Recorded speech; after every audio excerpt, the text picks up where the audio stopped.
Кайсынысы чоң? Илгери бир чалдын жалгыз өгүзү болуптур.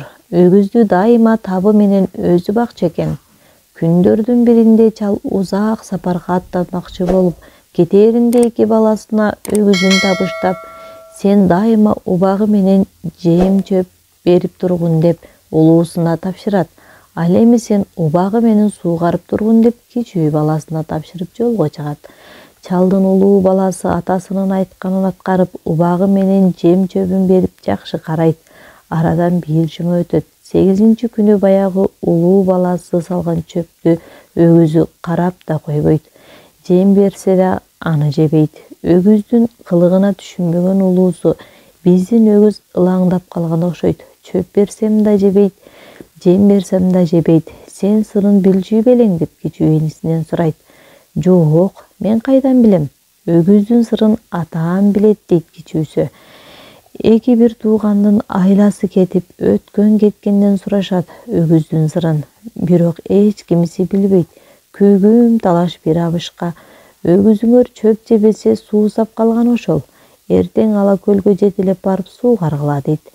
Атасынын тапшырган ишин ошондо гана эстеген кичүү баласы күнөөлүү болуп, эртеси өгүздү ала көлгө жетелеп барып суугарат. Өгүз ушунчалык суусаган экен, көлдүн суусун бүт ичип салды. Көл таза соолуп калды. Бала бул укмушту айтмакка агасына чуйкап кеткенде, соолгон көлдүн түбүндө калган балык баягы өгүздү шак жутуп алат.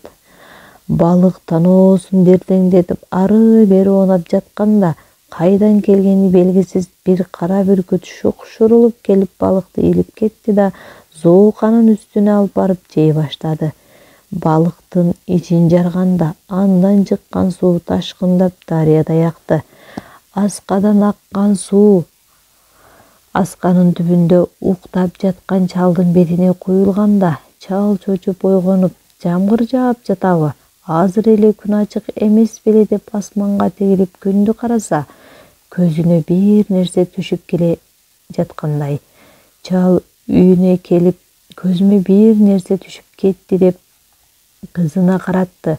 Кызы ары карап, бери карап жатып, көзүнүн кычыгынан тилинин учу менен бир нерсе алып чыкса, көлдү жуткан өгүздүн бир кабыргасы менен далыс экен.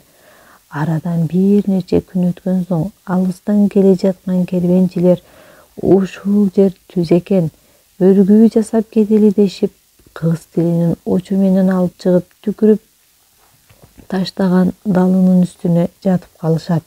Таң аппак атат. Кербенчилер ойгонуп, кайдадыр бир жакка жылып баратканын сезишет. Карашса, кызыл түлкү бир нерсени четинен тиштеп, сүйрөп бара жатат. Кербенчилердин бири мылтыгын алып түлкүнү атып жибергенде, түлкү жыгылып калды.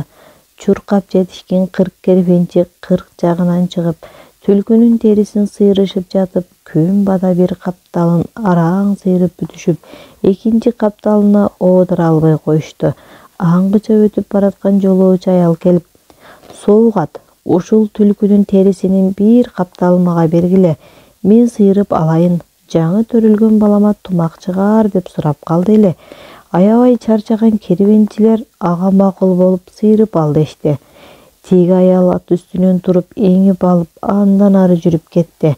Кана, ойлонуп көргүлөчү: көлдү жуткан өгүз, өгүздү жуткан балык, балыкты илген бүркүт жана чал. Түлкү аялдын кайсынысы эң чоң?